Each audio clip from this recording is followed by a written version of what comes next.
नमस्कार, आप देख रहे हैं 4 टीवी न्यूज। मैं हूं आपके साथ अलकमा। विजयपुर से आपको बता दें, जहां 10 दिसंबर कर्नाटक के कैबिनेट मंत्री जमीर अहमद खान ने बेटे और एक्टर जैद खान अपनी आने वाली फिल्म कल्ट के प्रमोशन के लिए आज विजयपुर पहुंचे। इस दौरान लोगों ने उनका फूल मालाओं और आतिशबाजी के साथ जोरदार स्वागत किया। बता दें, मीडिया से बात करते हुए जैद खान ने बताया उनकी नई फिल्म रोमांच और मनोरंजन से भरपूर है। उन्होंने दर्शकों से फिल्म को थिएटर में देखने की अपील की है और कहा ये फिल्म हर उम्र के दर्शकों को पसंद आएगी। फिल्म का ट्रेलर पहले से ही सोशल मीडिया पर रिलीज हो चुका है और इसे लोगों से अच्छी प्रतिक्रिया मिल रही है। विजयपुर के बाद जैद खान कर्नाटक के अन्य शहरों में भी प्रमोशन करेंगे। ನಮಸ್ಕಾರ. ಇವತ್ತು ನಾನು ಬಿಜಾಪುರಕ್ಕೆ ಬಂದಿದ್ದೀನಿ, ವಿಜಯಪುರಗೆ. ಸೊ ತುಂಬಾ ಖುಷಿ ಆಯ್ತು. ಎಂಟೈರ್ ಕರ್ನಾಟಕ ನಮ್ದು ಕಲ್ಟ್ ಪ್ರವಾಸ ಅನ್ನೋ ಒಂದು ಟೂರ್ ಅಂತ ಹಾಕೊಂಡಿದೀವಿ. ಸೊ ಅದರಲ್ಲಿ 31 ಡಿಸ್ಟ್ರಿಕ್ಟ್ 88 ತಾಲೂಕುಗಳನ್ನ ನಾವು ಎಲ್ಲಾ ಕಡೆ ಪ್ರವಾಸ ಮಾಡ್ತಾ ಇದೀವಿ. ಕಲ್ಟ್ ಸಿನಿಮಾ ಪ್ರಮೋಷನ್ ಜನವರಿ 23ಗೆ ಬಿಡುಗಡೆ ಆಗ್ತಿರೋದ್ರಿಂದ ಸೊ ಎಲ್ಲಾ ಕಡೆ ಪ್ರವಾಸ ಮಾಡ್ತಾ ಇದೀವಿ. ಸೊ ಅದಕ್ಕೆ ಇವತ್ತು ವಿಜಯಪುರಗೂ ಬಂದೆ ಪ್ರಮೋಷನ್ಸ್ಗೆ. ಮಾತಾಡ್ದೆ ಸರ್, ಬೇರೆ ಏನಾದ್ರು ಇದೆಯಾ? ಈಗ ನೆಕ್ಸ್ಟ್ ಇಲ್ಲಿಂದ ನಾನು ಇವತ್ತು ಕಾರ್ಯಕ್ರಮ ಮುಗೀತು, ಇನ್ನೊಂದು ಕಾಲೇಜ್ ಇದೆ, ಅದನ್ನ ಮುಗಿಸ್ಕೊಂಡು ಸೀದಾ ಇಲ್ಲಿಂದ ಬೆಳಗಾಂ ಹೋಗ್ತೇವೆ.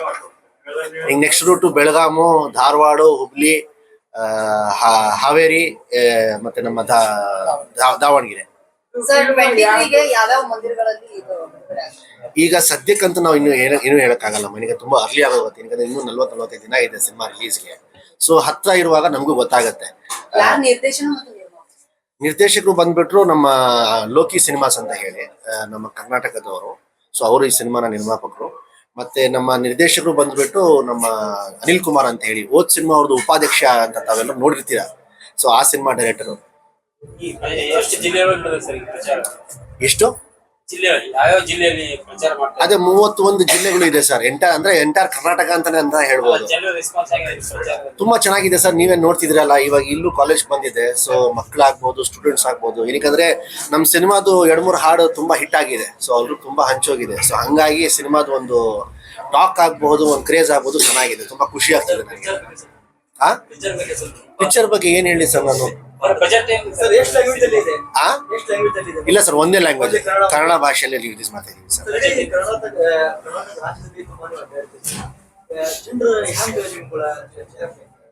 ಅಂದ್ರೆ ಅರ್ಥ ಇಲ್ಲ ಸರ್.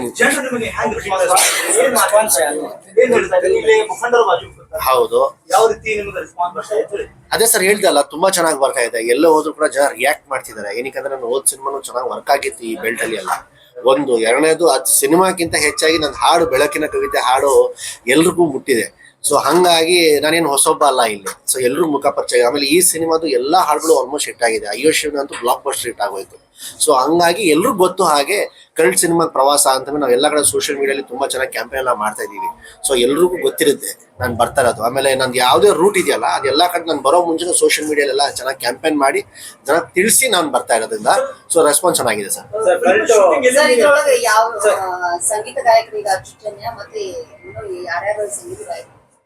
ಅರ್ಜುನ್ ಜನ್ಯ ಅವರು ಮ್ಯೂಸಿಕ್ ಡೈರೆಕ್ಟರ್ ಅಮ್ಮ. ಅದೇ ಈಗ ಅಯ್ಯೋ ಶಿವನೇ ಹಾಡು ಬಂದ್ಬಿಟ್ಟು ನಮ್ಮ ಪೃಥ್ವಿ ಭಟ್ ಮತ್ತೆ ಜಸ್ಕರನ್ ಸಿಂಗ್ ಅವರು ಹಾಡಿದ್ದು.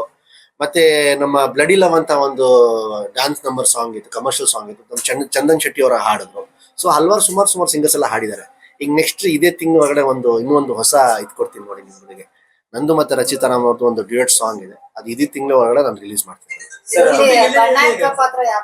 ಯಾವ್ದಮ್ಮ? ಇಲ್ಲ, ನಾಯಕ ಕಲ್ನಾಗೆಲ್ಲ ನಾನೇ ಇದರಲ್ಲಿ, ಒಳ್ಳೆವನು ಕೆಟ್ಟವ್ ನಾನೇ ಅದರಲ್ಲಿ. ಹೌದು ಸರ್, ಕಲ್ಟ್ದು ಸುಮಾರು ಅರ್ಥಗಳು ಇದೆ. ಕಲ್ಟ್ ಅಂದ್ರೆ ಕಲ್ಚರ್ ಅಂತಾನು ಹೇಳ್ತಾರೆ ಕೆಲವರು. ಕಲ್ಟ್ ಅಂದ್ರೆ ಈಗ ಕಲ್ಟ್ ಸಿನಿಮಾ ಅಂತ ಹೇಳ್ತೀವಿ, ಕಲ್ಟ್ ಅಭಿಮಾನಿಗಳು ಅಂತ ಹೇಳ್ತಾರೆ, ಇಲ್ಲ ಕಲ್ಟ್ ಸಾಂಗ್ಸ್ ಇದೆ ಅಂತ ಹೇಳ್ತಾರೆ. ಇಲ್ವಾ, ಕಲ್ಟ್ ಅಂದ್ರೆ ನಥಿಂಗ್ ಬಟ್ ಅದರ ಎರಡನೇ ಅರ್ಥ ಅಂದ್ರೆ ಸಿಂಪಲ್ ವೇಲಿ ಅರ್ಥ ಮಾಡ್ತಾರೆ, ಮಾಸ್. ಆತರ ಸರ್. ಯಾವ್ದು ಸರ್? ಸರ್ ಸಂದೇಶ ಅಂತ ಹೇಳೋದು ಈಗ ತುಂಬಾ ಬೇಗ ಆಗೋಗ್ಬಿಡುತ್ತೆ. ಆದ್ರೆ ಈ ಸಿನಿಮಾ ಬಂದ್ಬಿಟ್ಟು ರೊಮ್ಯಾಂಟಿಕ್ ಥ್ರಿಲ್ ಸಿನಿಮಾ. ಈಗ ಏನಾಗ್ತಿದೆ ಸರ್, ಈಗ ಕಾಂಪಿಟೇಷನ್ ನನಗೆ ಜಾಸ್ತಿ ಆಗ್ಬಿಟ್ಟಿರೋದ್ರಿಂದ ಬೇರೆ ಭಾಷೆ ಸಿನಿಮಾದಾಗ್ಬೋದು, ನಮ್ಮ ಕನ್ನಡ ಸಿನಿಮಾಗಳು ಇತ್ತೀಚೆಗೆ ವರ್ಕ್ ಆಗ್ತಿಲ್ಲ. ಪಾಪ ತಾವೆಲ್ಲರೂ ನೋಡ್ತಾ ಇರ್ತೀರಿ, ಬೇರೆ ಕಲಾವಿದರು ನಿಮ್ಮ ಮಾಧ್ಯಮ ಮುಖಾಂತರ ಇಲ್ಲ ಅವ್ರು ವಿಡಿಯೋಗಳು ಮಾಡ್ಕೊಂಡು ಅವ್ರು ಅಳ್ತಿದ್ದಾರೆ, ನಮ್ಮ ಸಿನಿಮಾ ಜನ ಬರ್ತಾ ಇಲ್ಲ ಅಂತ ಹೇಳಿ. ಹಾ ಏನಮ್ಮ ನಾನು ಮುಗಿಸ್ಬಿಡ್ತೀನಿ ಒಂದು ನಿಮಿಷ. ಸೊ ಜನ ಬರ್ತಾ ಇಲ್ಲ ಅಂತ ನಿಮ್ಗೆ ಗೊತ್ತು ಕನ್ನಡ ಇಂಡಸ್ಟ್ರಿಗೆ ಯಾವ ಸಂದರ್ಭದಲ್ಲಿ ಇದೆ ಅಂತ ಹೇಳಿ. ಸೊ ಅದೆಲ್ಲ ತಲೆಯಲ್ಲಿ ಇಟ್ಕೊಂಡು ನಮ್ಮ ಬೇರೆ ಭಾಷೆಯವ್ರನ್ನ ತಲೆಯಲ್ಲಿ ಇಟ್ಕೊಂಡು ಅಂದ್ರೆ ನಮ್ಮ ಕನ್ನಡ ಜನ ನಾನು ಒಂದಂತೂ ವಾದ ಮಾಡ್ತೀನಿ, ಯಾರ್ಯಾರು ಸಿನಿಮಾ ಥಿಯೇಟರ್ ಬಂದು ಸಿನಿಮಾ ನೋಡ್ತಿರೋ ಅವ್ರು ಎಲ್ಲರೂ ಅಂತೂ ಒಂದು ಹೆಮ್ಮೆ ಪಡ್ತಾರೆ. ಎದೆ ತಟ್ಕೊಂಡು ಬೇರೆ ಭಾಷೆಯವ್ರು ಹೇಳ್ಬೋದು ಪರವಾಗಿಲ್ಲಪ್ಪ ನಮ್ಮ ಭಾಷೆಯಲ್ಲೂ ಸಿನಿಮಾ ಈ ಥರ ಬರ್ತಾ ಇದೆ ಅಂತ ಹೇಳಿ ಹೆಮ್ಮೆ ಪಡ್ತಾರೆ. ಅಷ್ಟು ಹೇಳ್ತೀನಿ ನಾನು. ಯಾವ ರೀತಿಯ ಕಥೆ ಇದೆ? ಹೇಳ್ತೀನಮ್ಮ, ಇಟ್ಸ್ ರೊಮ್ಯಾಂಟಿಕ್ ಥ್ರಿಲ್ ಸಿನಿಮಾ ಇದು. ಸೊ ಏನಕ್ಕೆ ಇದು ಸಿನಿಮಾದ ಮೇನ್ ಬೇಸ್ ಏನಂತಂದ್ರೆ ಇವತ್ತಿನ ಕಾಲದಲ್ಲಿ ಹುಡುಗರ ಕಡೆಯಿಂದ ಹೆಂಗ್ ಹ್ಯಾಮರ್ಸ್ತಿದ್ದಾರೆ, ಹುಡುಗರು ಹುಡುಗಿರ ಕಡೆಯಿಂದ ಹೆಂಗ್ ಮೋಸ ಆಗ್ತಿದ್ದಾರೆ ಅನ್ನೋ ಮೇಲೆ ಸಿನಿಮಾ, ಇವತ್ತಿನ ಜನರೇಷನ್ ಸಿನಿಮಾ. ಆದ್ರೆ ಫ್ಯಾಮಿಲಿ ಸಮೇತ ಕುಟುಂಬ ಸಮೇತ ಬಂದು ಸಿನಿಮಾ ನೋಡ್ಬೋದು. ಹಲವಾರು ಎಲಿಮೆಂಟ್ಸ್ಗಳು ಇದೆ. ದೊಡ್ಡವ್ರು ನೋಡಿದಾಗ ಸ್ವಲ್ಪ ಮುಜುಗರ ಅನ್ಸ್ಬೋದು ಸಾಂಗಿಂಗ್ ಅಲ್ಲಿ, ಪ್ಯಾಥೋ ಸಾಂಗ್ ಅಲ್ಲಿ. ಏನಕ್ಕೆ ಅದು ಸಿನಿಮಾದಲ್ಲಿ ಆ ಕ್ಯಾರೆಕ್ಟರ್ ಸ್ವಲ್ಪ ಎಣ್ಣೆ ಜಾಸ್ತಿ ಕುಡಿತಿರ್ತಾನೆ, ಸಿಗರೇಟ್ ಜಾಸ್ತಿ ಸೇರ್ತಿರ್ತಾನೆ. ಹಂಗಾಗಿ ಅದು ಇವತ್ತಿನ ಯೂತ್ಗೆ ಅಟ್ರಾಕ್ಟ್ ಮಾಡಕ್ ಅಷ್ಟೇ. ಅದು ಬಿಟ್ಟು ವಲ್ಗರ್ ಆತರ ಹೆಣ್ಮಕ್ಳು ಆಗ್ಬೋದು, ಮಕ್ಳು ಆಗ್ಬೋದು, ಇಲ್ಲ ದೊಡ್ಡವ್ರು ಆಗ್ಬೋದು, ಯಾರು ಮುಜುಗರ ಪಡೋತರ ಏನು ಇದಿಲ್ಲ. ಫ್ಯಾಮಿಲಿ ಸಮೇತ ಒಂದು ಸಿನಿಮಾ. ಹಂಪಿ, ವಿಜಯನಗರಲ್ಲಿ ಆಗಿದೆ, ಬೆಂಗಳೂರಲ್ಲಿ ಆಗಿದೆ, ಮೈಸೂರಲ್ಲಿ ಆಗಿದೆ, ಚಿತ್ರದುರ್ಗದಲ್ಲಿ ಆಗಿದೆ. ಸೊ ಹಲವಾರು ಕಡೆ ಮತ್ತೆ ಪೂರ್ತಿ ಸಿನಿಮಾ ಕರ್ನಾಟಕದಲ್ಲಿ ಆಗಿರುತ್ತೆ ಸರ್ ಸಿನಿಮಾ ಶೂಟ್. ಈ ಚಿತ್ರದೊಳಗ ಕಲಾವಿದರು ಎಲ್ಲ ಅಂದ್ರ ಈಗ ಮೊದಲಿಗೆ ಸಿನಿಮಾ ಮಾಡಿದ ಕಲಾವಿದರು ಇದ್ದಾರೋ ಅಥವಾ ಮತ್ತೆ ಹೊಸಬ್ರು ಯಾರಾದ್ರು? ಹಲವಾರು ಹೊಸಬ್ರು ಇದ್ದಾರೆ, ಹಲವಾರು ಹಳಬ್ರು ಇದ್ದಾರೆ. ಸೊ ರಂಗಾಯಣ ರಘು ಇದ್ದಾರೆ, ಅಚ್ಯುತವ್ರು ಇದ್ದಾರೆ, ನಮ್ ಡಿಂಪಲ್ ಕ್ವೀನ್ ರಚಿತಾರಾಮ್ ಅವರು ಹೀರೋಯಿನ್ ಆಗಿ ಪಾತ್ರ ಮಾಡ್ತಿದ್ದಾರೆ. ಇನ್ನೊಂದು ಮಲೈಕಾ ವಾಸುಪಾಲ್ ಅವರು ಅವರು ಹೀರೋಯಿನ್ ಈ ಸಿನಿಮಾಗೆ. ಸೊ ಅವ್ರೆಲ್ಲ ಬಜೆಟ್ ಎಷ್ಟಿದೆ? ಈ ಬಜೆಟ್ ನಾನ್ ಹೆಂಗ್ ಹೇಳಕ್ಕಾಗತ್ತೆ, ನಿರ್ಮಾಪಕರು ಕೇಳ್ಬೇಕಲ್ವಾ, ಅವ್ರು ಚೆನ್ನಾಗಿ ಗೊತ್ತಿರುತ್ತೆ, ಅವ್ರು ಕ್ಲಾರಿಟಿ ಕೊಟ್ಟರು. ಗೊತ್ತಿಲ್ಲಮ್ಮ ನನಗೆ ಪೇಮೆಂಟ್ ಕೊಟ್ರು, ನನ್ ಕರ್ತವ್ಯ ಏನು, ಬೆಳಗ್ಗೆ ಬಾ ಸಾಯಂಕಾಲ ಮುಗಿಸ್ಕೊಂಡು ಹೋಗ್ತಾ ಇರೋ, ಏನು ಆಕ್ಟಿಂಗ್ ಅಷ್ಟೇ. ಸಾರಿ ಸರ್, ಕೇಳಿ ಸರ್. ಮುಂದೆ ಬರ್ತಾ ಇರೋ ತಮ್ಮ ಫಿಲ್ಮ್ ಪ್ರಾಜೆಕ್ಟ್ಗಳಲ್ಲಿ ಜೈದ್ ಖಾನ್ ಒಂದು ಪರದೆಯಲ್ಲಿ ರಾಜಕೀಯವಾಗಿ ಒಂದು ರೂಪದಲ್ಲಿ ನೋಡ್ಬೇಕಂತ ಜೈದ್ ಖಾನ್ ಬೇಡ ಸರ್, ನನ್ಗೆ ಆಸೆ ಇಲ್ಲ. ಪರ್ಸನಲ್ ಆಗಿ ನನಗೆ ಆಸೆ ಇಲ್ಲ, ನನ್ಗೆ ಯಾವ ಇಂಟ್ರೆಸ್ಟು ಇಲ್ಲ. ನನಗೆ ಸಿನಿಮಾ ಹುಚ್ಚು, ನನ್ಗೆ ಆಕ್ಟಿಂಗ್ ಮಾಡ್ಬೇಕು, ಒಂದು ಕಲಾವಿದ ಆಗ್ಬೇಕು ಅಂತ ಚಿಕ್ಕ ವಯಸ್ಸು. ರಾಜಕೀಯ ಅಲ್ಲ, ಪರದೆ ಮೇಲೆ ತಮ್ಮನೇಲಿ ರಾಜಕೀಯ ನಾಯಕನಾಗಿ ನೋಡ್ಬೇಕು. ಬೇಡ ಸರ್, ನೋಡುವ ಆತರ ಪಾತ್ರಗಳು ಬಂದ್ರೆ ನೋಡುವ. ನನ್ಗಂತೂ ಇಂಟ್ರೆಸ್ಟ್ ಇಲ್ಲ. ನಿಜ ಜೀವನದಲ್ಲೂ ಎಲ್ಲ ಸ್ಕ್ರೀನ್ ಮೇಲೂ ರಾಜಕೀಯ ಅನ್ನೋ ಒಂದು ಇದನ್ನೇ ನನ್ಗೆ ಬೇಡ ಅಂತ, ನನ್ಗೆ ಇಷ್ಟ ಇಲ್ಲ ಪರ್ಸನಲ್ ಆಗಿ. ನೆಕ್ಸ್ಟ್ ಸಿನಿಮಾ ಆಫರ್ ಏನಾದ್ರು? ಆಲ್ರೆಡಿ 4 ಕಮಿಟ್ಮೆಂಟ್ ಆಗೋಗಿದೆ ನಂದು. ಆಲ್ರೆಡಿ ಕಮಿಟ್ಮೆಂಟ್ ಆಗಿ ಆಲ್ಮೋಸ್ಟ್ ಪ್ರೀ ಪ್ರೊಡಕ್ಷನ್ ಎಲ್ಲ ಶುರು ಆಗೋಗ್ಬಿಟ್ಟಿದೆ. ಸಿನಿಮಾ ಒಂದು ರೇಂಜ್ ನಿಂತ್ಕೊಂಡು ಜನ ಅದನ್ನ ಸ್ವೀಕರಿಸ್ಕೊಂಡು ನನ್ನ ಆಶೀರ್ವಾದ ಮಾಡಿದ್ರೆ, ಇವಾಗ ನಾನು ಏನು ಅನ್ಕೊಂಡಿದ್ದೀನೋ ಇನ್ನೂ ಒಂದ್ ಸ್ವಲ್ಪ ನನ್ಗೆ ಜನ ಧೈರ್ಯ ತುಂಬಿಸಿದ್ರೆ ಇನ್ನೂ ಒಂದು ದೊಡ್ಡ ಮಟ್ಟಕ್ಕೆ ಆ ಸಿನಿಮಾನ ನಾನು ಮಾಡ್ಬೋದು. ಬಜೆಟ್ ಇನ್ಕ್ರೀಸ್ ಮಾಡ್ಬೋದು, ಬೇರೆ ಬೇರೆ ಭಾಷೆಯಿಂದ ಆರ್ಟಿಸ್ಟ್ಗಳನ್ನ ಕರೆಸಿ ಇನ್ನೂ ಒಂದ್ ಸ್ವಲ್ಪ ದೊಡ್ಡ ಮಟ್ಟಕ್ಕೆ ಸಿನಿಮಾನ ಮಾಡ್ಬೋದು. ಅದೇ ಸರ್, ಯಾವ ಜನ್ಮದ ಪುಣ್ಯ ನನ್ಗಂತೂ ಗೊತ್ತಿಲ್ಲ. ಯಾಕಂದ್ರೆ ನಾನು ಮೊದಲನೇ ಬಾರಿ ವಿಜಯಪುರಕ್ಕೆ ಬರ್ತಾ ಇರೋದು. ಸೊ ಜನ ಇಲ್ಲಿ ನನ್ಗೆ ತೋರಿಸಿರೋ ಪ್ರೀತಿ, ಅಭಿಮಾನ ನಾನು ಹಲವಾರು ವೇದಿಕೆಯಲ್ಲಿ ಹೇಳಿದ್ದೀನಿ. ನನ್ನ ದೇಹದ ಅವ್ರಿಗೆ ಕೊನೆ ರಕ್ತ ಕೊಟ್ಟರು ಅವ್ರುಗಳು ಕಮ್ಮಿ. ಏನಕ್ಕಂದ್ರೆ ಇವತ್ತು ಕನ್ನಡ ಇಂಡಸ್ಟ್ರಿ ಬದುಕಿರೋದೇ ಉತ್ತರ ಕರ್ನಾಟಕ. ಅವ್ರ ಒಂದು ಭಿಕ್ಷೆಯಿಂದಾನೇ ಹೇಳ್ಬೋದು, ಏನು ತಪ್ಪಿಲ್ಲ, ಅಷ್ಟೇ ಹೇಳ್ತೀನಿ. ಈಗ ಒಂದ್ ಕಡೆ ಉತ್ತರ ಕನ್ನಡ ಕಲಾವಿದರಿಗೆ ಚಲನಚಿತ್ರಗಳಲ್ಲಿ ತಾರತಮ್ಯ ನೀಡ್ತಾರೆ.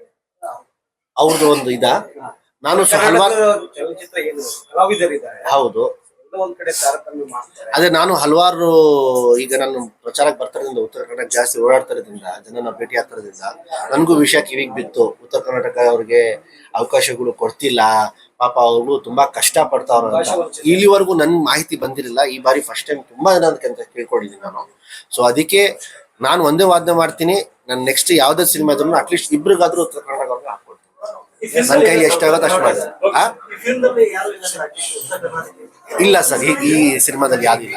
ಇದು best Karnataka, Bengaluru best cinema ಇದು. ಏನಕ್ಕಂದ್ರೆ ಉತ್ತರ ಕರ್ನಾಟಕ ಅವ್ರದ್ದು ಪ್ರಾಬ್ಲಮ್ ಏನಾಗತ್ತೆ ಗೊತ್ತಾ ಸರ್, ಉತ್ತರ ಕನ್ನಡ ಭಾಷೆ ಇದೆಲ್ಲ ಕನ್ನಡನೇ, ಅದು ಸ್ಲ್ಯಾಂಗ್ ಸ್ವಲ್ಪ ಫಾಸ್ಟ್ ಆಗಿರುತ್ತೆ, ಸ್ವಲ್ಪ ಅಂದ್ರೆ ಅವ್ರದ್ದು ಸ್ಲ್ಯಾಂಗ್ ಹಂಗಿರುತ್ತೆ. ಸೊ ಅದೇನಾಗುತ್ತೆ, ನಾವು ಕರ್ನಾಟಕದ ಸಿನಿಮಾ ಮಾಡಿದಾಗ ಬೇರೆ ಈಗ ತುಮಕೂರು ಆಗ್ಬೋದು, ಕೋಲಾರ ಕಡೆ ಆಗ್ಬೋದು, ಈಗ ನಮ್ಮ ಬೆಂಗಳೂರು ಸಿಟಿ ಆಗ್ಬೋದು, ಅವ್ರ ಆಡಿಯನ್ಸ್ಗೆ ಪಾಪ ಅರ್ಥ ಆಗಲ್ಲ. ಈಗ ನಾನ್ ಮಾತಾಡ್ತಾ ಕನ್ನಡ ನಿಮ್ಗೆ ಅರ್ಥ ಆಗ್ತಿದೆ. ಈಗ ಯಾರಾದ್ರೂ ಇಲ್ಲಿ ಉತ್ತರ ಕರ್ನಾಟಕದ ಭಾಷೆ ಮಾತಾಡಿದ್ರೆ ಸ್ಲೋ ಆಗಿ ಮಾತ್ರ ನಂಗೆ ಅರ್ಥ ಆಗುತ್ತೆ, ಸ್ವಲ್ಪ ಸ್ಪೀಡ್ ಆಗಿ ಮಾತ್ರ ನಮ್ಗೆ ಸ್ವಲ್ಪ ಎಡ್ವೇಟ್ ಆಗುತ್ತೆ. ಸೊ ಆದ್ರಿಂದ ಸ್ವಲ್ಪ ಏನ್ ಮಾಡ್ತೀವಿ ನಾವು ಸಿನಿಮಾಗಳಲ್ಲಿ, ಉತ್ತರ ಕನ್ನಡ ಭಾಷೆ ಸ್ವಲ್ಪ ಸ್ಲೋ ಇಟ್ಕೊಂತೀವಿ, ಇಲ್ಲ ಸ್ವಲ್ಪ ಅವಾಯ್ಡ್ ಮಾಡ್ತೀವಿ ನಾವು. ಇದೇ ಒಂದು ಕಾರಣಗಳಿಗೆ ಯಾವ್ದಿಲ್ಲ. सर आप इस मूवी को लेकर बीजापुर की जनता से क्या अपील करना चाहिए? सर सबसे पहले आप कर्नाटका में सर अपनी कन्नड़ा बात कीजिए सर, आई रिक्वेस्ट. मुझे भी बहुत लोगों ने बोला कि आप उर्दू में बात कीजिए, हिंदी में बात कीजिए. सर अगर आप बॉम्बे महाराष्ट्र में मिलते तो मैं 100% से हिंदी में बात करता. You are in Karnataka sir, please speak in Kannada sir. अगर नहीं आता तो मैं सिखाऊंगा सर आपको. Thank you sir, thank you, thank you, thank you. Please sir ದಯವಿಟ್ಟು ಮಾಧ್ಯಮದವ್ರು ಯಾರು ತಗೊಳ್ಳಿ ಯಾರು ಸರ್ ಬರ್ಲಿ ಬಿಡಿ ಹಂಗೆ ಬರ್ಲಿ सर मेरा एक स्लैंग है, वो स्लैंग में मैं हिंदी में बात करता हूँ, तो मैं कन्नड़ में बात आंसर।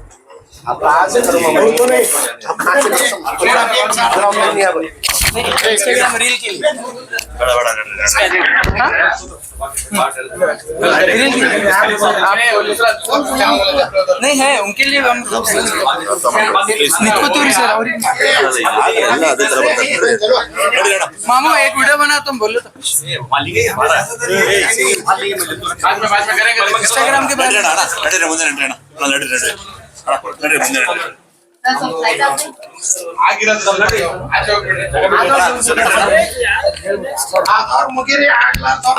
सर मैं ನಾನೇನು ಮಾಡಲ್ಲ ಸರ್ ಒಂದು ಬೇಗ ನಕ್ಕು तुम्हें फिल्म के लिए बोलो मैं फिल्म के लिए पूछता हूँ मेरे स्टाइल ओके ओके बुलाया